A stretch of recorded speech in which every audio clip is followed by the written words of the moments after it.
Good morning. Welcome to this liberal religious congregation known as the Unitarian Universalists of Gettysburg.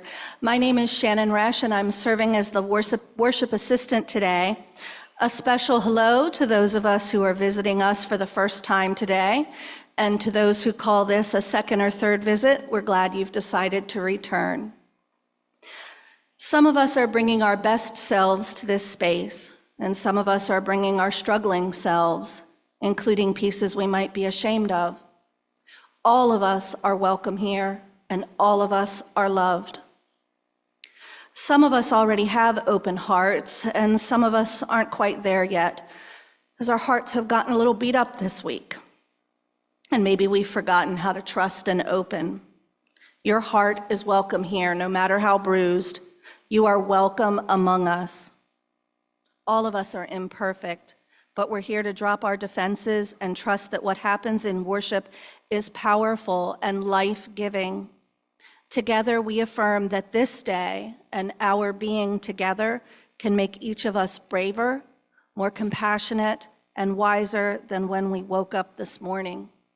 You are welcome here. Living with anxiety and depression can be compared to a bird being trapped inside of a cage. Even if the door is left open, the bird might not always want to know or even know how to fly, especially if it's lived in that cage for a very long time. How can the love and support of a beloved community show the beauty of a world outside of that cage? To assist with this message today, we welcome West and Ward to our sanctuary. With their coming EP, West and Ward will join the fight to eradicate the stigma, preventing much-needed conversations about mental health from taking place. Their brand of Americana, which also borrows from genres including traditional pop and rock, will get the studio treatment for the first time thanks to a Kickstarter campaign that became the site's most funded music project ever to come out of York.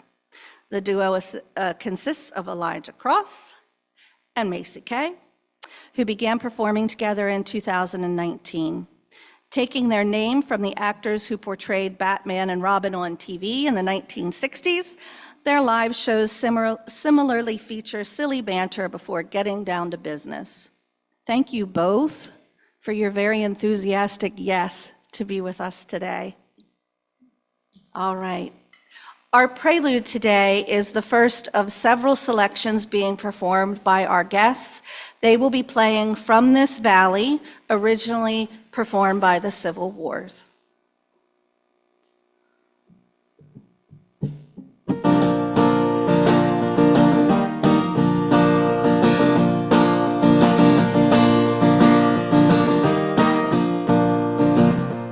Oh, the desert dreams of a river that will run down to the sea. Like my heart longs for an ocean to wash down over me. Oh, won't you take me from this valley to that mountain high above? Oh, I will pray till I see your smiling face. I will pray to the one I love. Oh, the outcast dreams of acceptance just to find you love's embrace. Like an orphan longs for his mother, may you hold me in your praise. Won't you take me from this valley to that mountain high above? Oh, I will pray till I see your smiling face. I will pray to the one I love. Ooh, ooh, oh, oh, oh.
Our opening music is an original composition by Weston Ward entitled How Long?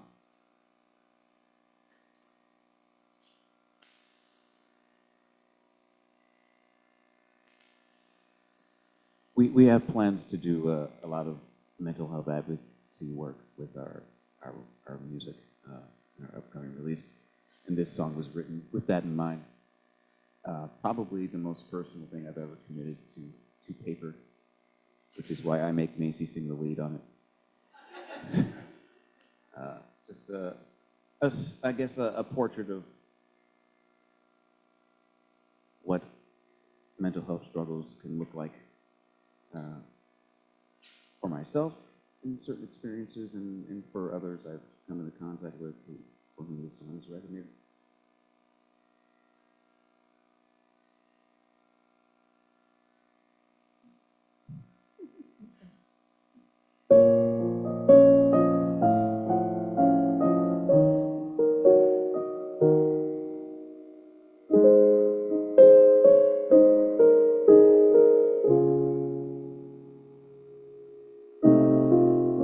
Right now I'm feeling like there's no ceiling. Right now I'm not afraid to lose. No cage can hold me. I'm flying boldly wherever my wings choose. Higher than I've ever flown. I can see a light from here. How long till it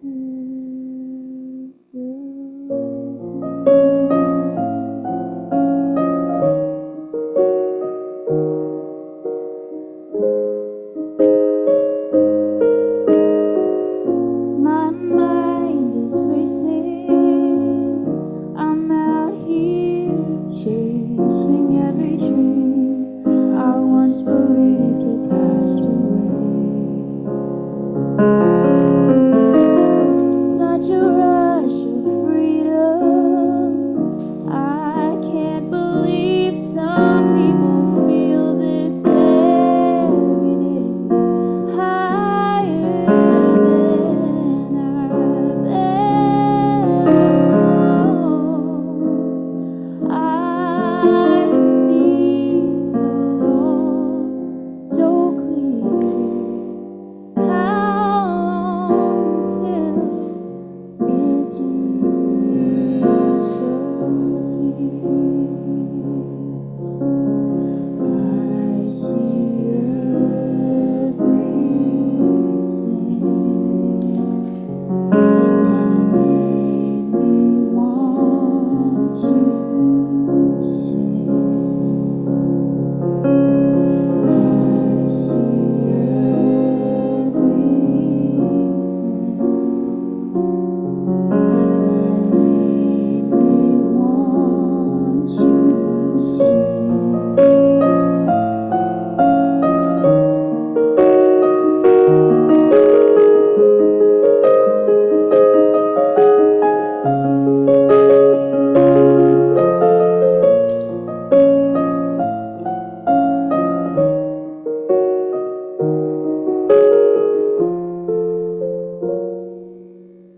Higher than I've ever flown.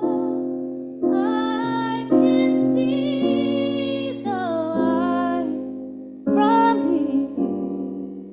Please, this time, don't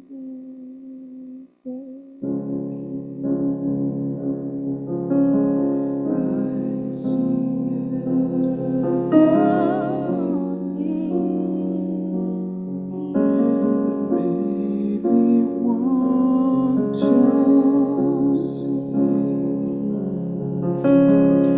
I see Don't disappear.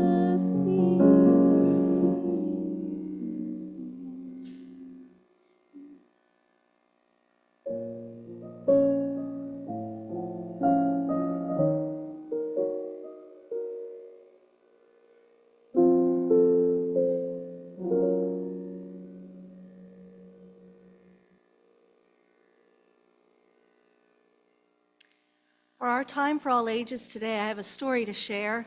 It's called All Birds Have Anxiety. All Birds Have Anxiety by Kathy Hoopman.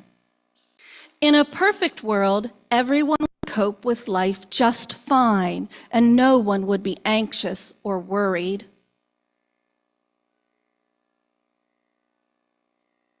But the truth is, we do not live in a perfect world, and everyone experiences life in different ways. Some people feel anxious and worried about anything and everything. Of course, everyone feels anxious sometimes, which can be good when you need to take care. Or if there's danger nearby. Being anxious can also help you hurry when things need to be done. However, some of us are anxious even when we're not in danger and life seems to be going well. The take care thoughts, the danger warnings, the hurry urges get out of control and become monsters in our mind. When stress builds up, anything can set off anxiety, such as a change of plan, something new, a comment, a thought, stuff. Even thinking about anxious can make you anxious. Many people have anxiety, and it often runs in families. First comes an uneasy feeling that grows and grows until you're so scared that you can't move or breathe, and often you don't know why. Your mouth goes dry, and it's hard to swallow, and your stomach hurts. You may get dizzy and sweaty and have headaches. Your heart pounds. Hands and feet can tingle or go numb. Every muscle is tense. It's like being filled with a scream. Anxiety also affects how we think, feel, and act. We're sure that nothing we ever do, say, or try is good enough. And even if we do well, we're certain it was a mistake. When we're overwhelmed and frightened, we see everything that goes wrong and nothing that goes right. Over and over again, we worry about the future and replay the daft things we did in the past, never stopping to enjoy now. There is no off button. Our minds become a fog. We sit and stare with brains like cotton wool and don't know what to do or how to do it. Everyday jobs like combing hair, changing clothes, or making decisions are too much to think about. To make things worse, we don't sleep well. We lie there knowing we have to sleep, and then we worry that we can't sleep, which stops us from sleeping. Ugh. Wide awake thoughts churn in our minds. All that makes us completely exhausted. Other times we may panic. Calm down, people say. Things aren't that bad. But they don't understand that when fear grips your brain, it takes over your body and you will do anything to get to safety. Anxiety can make us hyper aware of what needs to be done now. And it's worse when people say, why don't we just start? We know we need to start, but we don't know how. Some days could go by with nothing when nothing gets done and our jobs pile up around us. Anxiety is much worse when we can't control what happens. Therefore, we try to order our lives and those around us to avoid surprises. Some of us do the same things in the same way, which makes us feel safe. Sadly, we can't control everything all the time, so we constantly struggle to cope when life changes. Sometimes friends will say, "Let's go for a walk. It will do you good." And it does make us feel better. But no one realizes how hard it is to leave the safety of home if you're aware of every possible thing that can go wrong.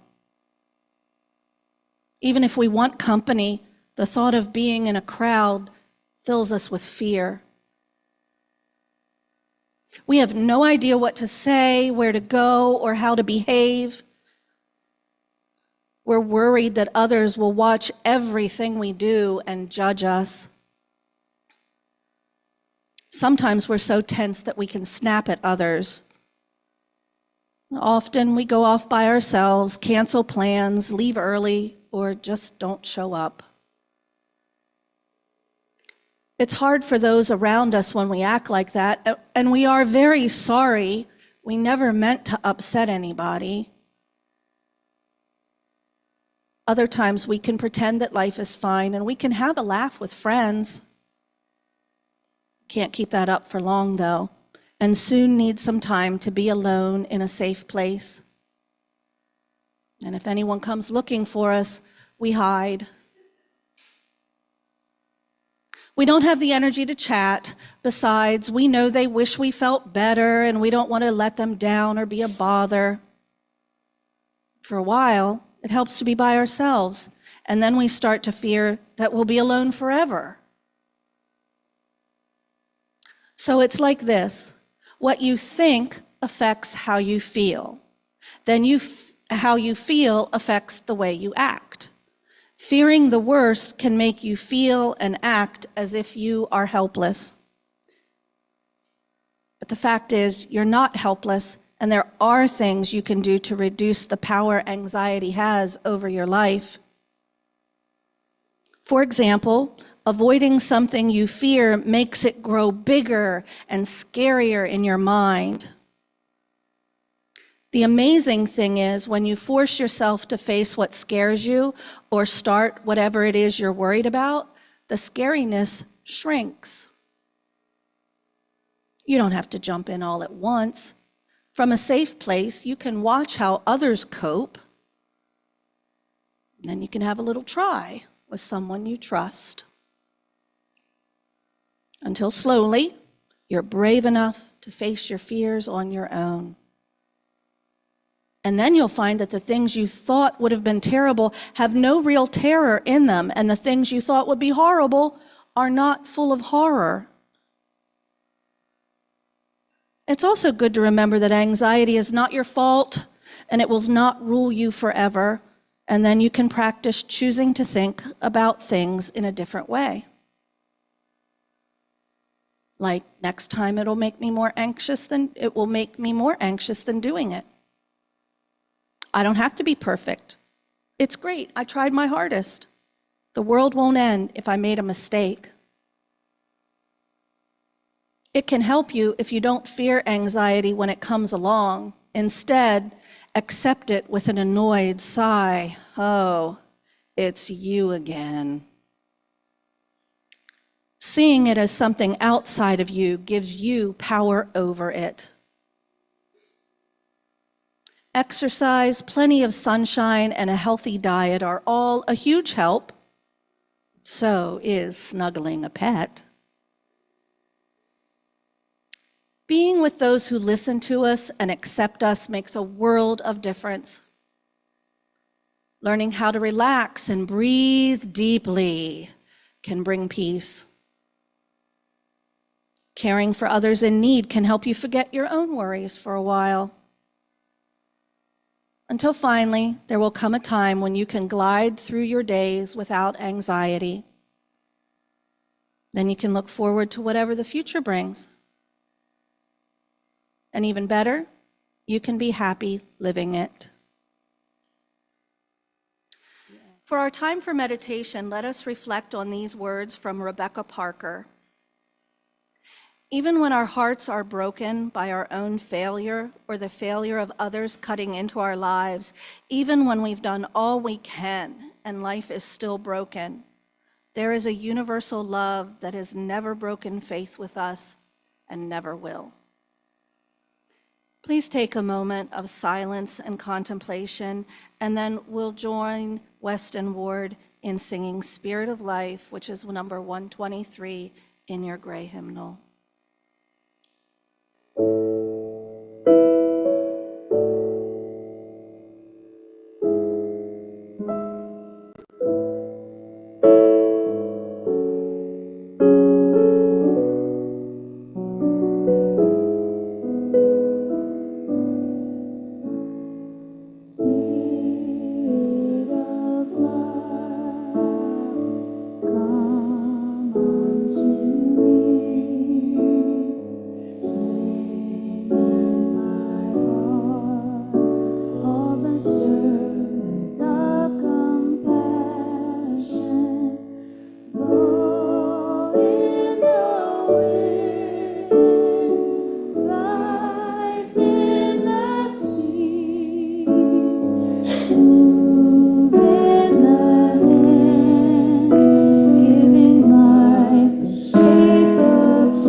A poem by Will Rees called Broken Wing.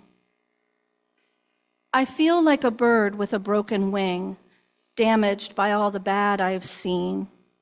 I want to fly away with you and feel new things, but I get frustrated and I can't yet, so I let off steam. Sometimes I feel trapped, up on a beam high above a crowded scene, reluctant to move for fear that I'll fall. I know I can't fly all the way yet, so I stall. I make up excuses to change the focus. I can't stand my condition, so I try not to let anyone notice, and I hide it inside like there's nothing wrong. But sometimes the list can get really long. Please understand when it happens and just sit here with me. Sometimes I'll need you to dry my tears. Stay by my side as I learn how to glide and help me one step at a time so we can finally fly.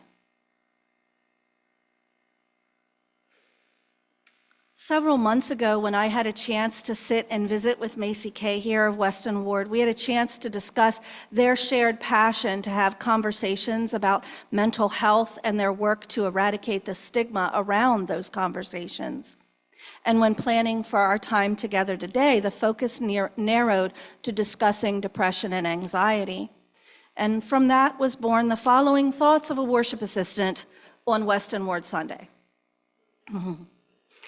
Today, I want to explore the power of language and the ways we talk about mental health through the lens of comedic insight on soft language.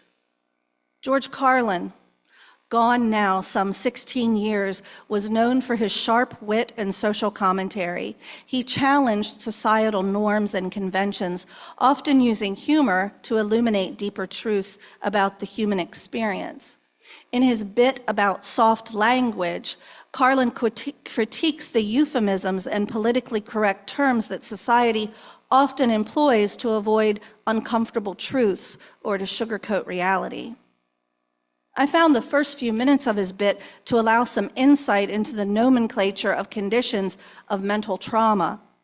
We can unpack this together and think more about it once we're on the other side of the clip. I promise there's no profanity in this one. That was hard to find.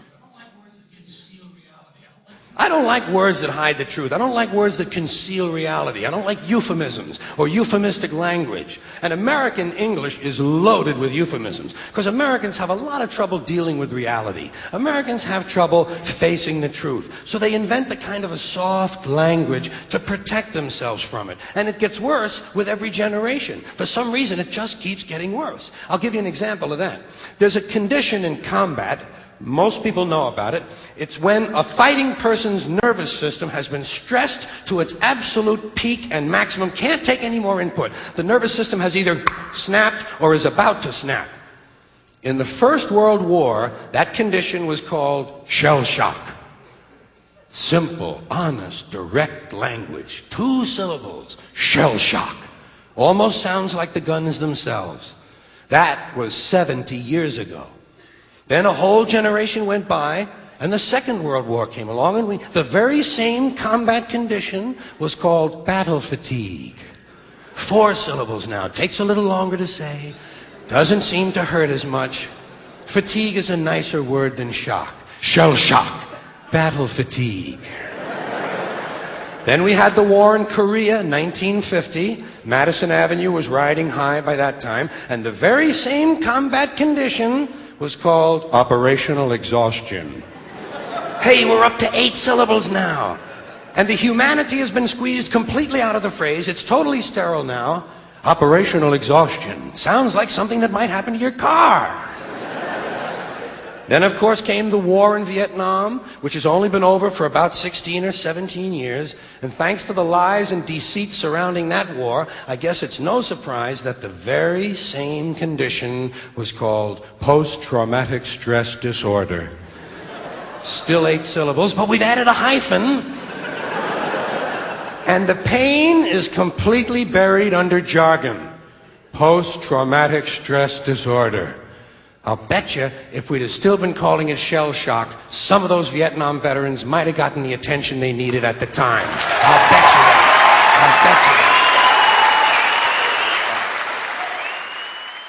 you that. So, in showing us this movement from shell shock to battle fatigue to operational exhaustion and finally PTSD, George Carlin illustrated how we indicate discomfort with the pain of living with mental illness.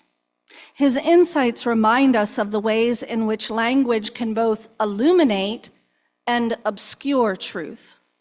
He points out the dissonance between the sanitized language that we use to describe difficult realities and the rawness of those realities themselves.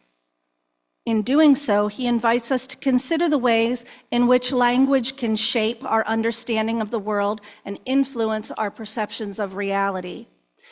And we have to be careful with the words that we choose.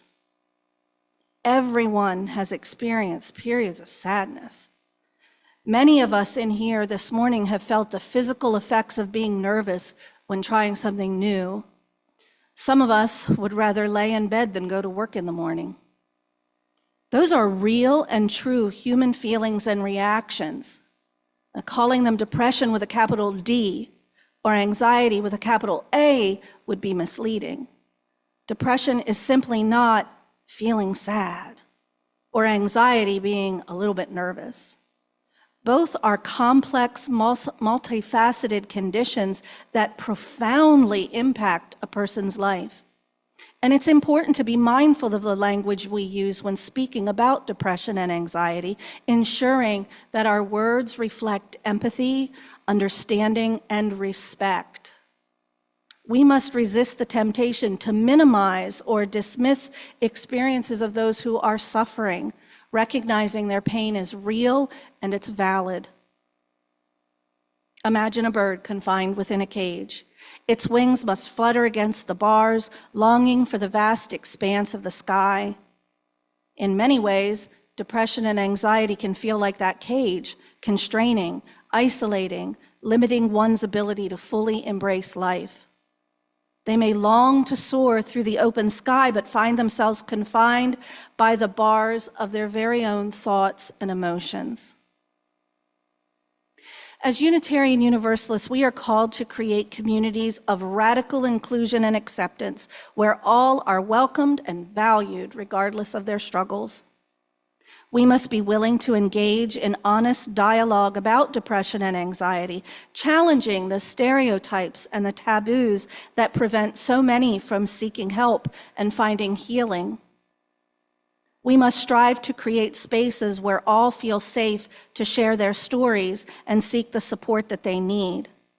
We must offer support and compassion to those who are wrestling with the cages, reminding them they're not alone in their struggle. I cherish our ability to be our whole selves in this beloved community. We belong to a religious community that respects the inherent dignity and worth of every person. Our spiritual dance is one of inclusion, even as we're learning new steps and better moves. May we be mindful of the ways in which language can both reveal and conceal truth, and may we work to create communities where we are all free to soar, unencumbered by the cages of stigma or the shame of mental health.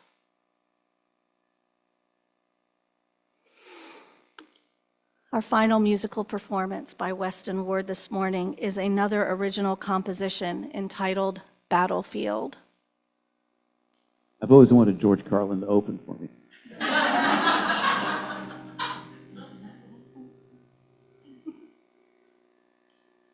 This is a song that just lays it out there, the fact that everyone is struggling in some way. You never know how deep that struggle is for that individual, and it's always important to remember that when going about your business outside. Well, since it's called Battlefield, we love playing it in Gettysburg.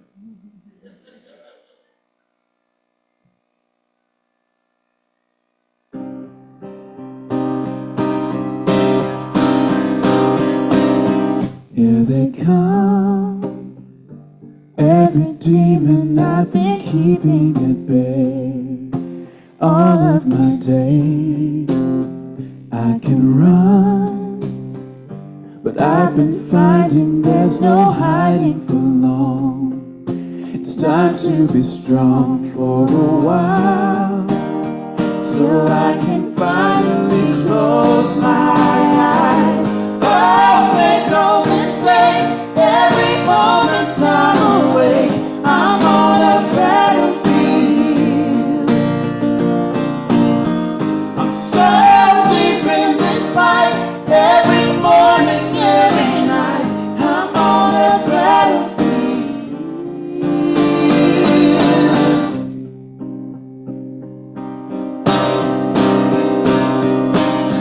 Here they are, with all the weight that's devastating my soul. They want to swallow it all. Here they are, never-ending, unrelenting attack. I have to push back just a while, so I can see another sunrise. Oh, make no mistake, every moment I'm away, I'm on a battlefield. I'm so deep in this fight, every morning, every night, I'm on a battlefield. There's no telling who's here, who's how you'll find. You could be standing right next to a soldier right now, so be kind.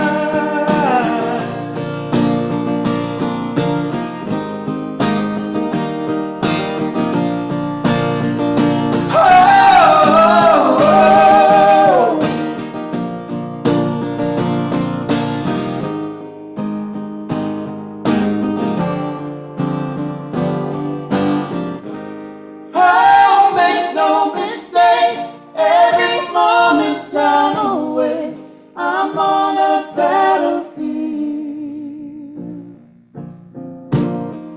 I'm so deep in this fight, every morning, every night, I'm on a battlefield. I'm on a battlefield.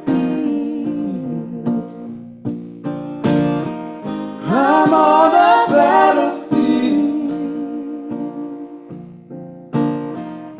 We're on a battlefield.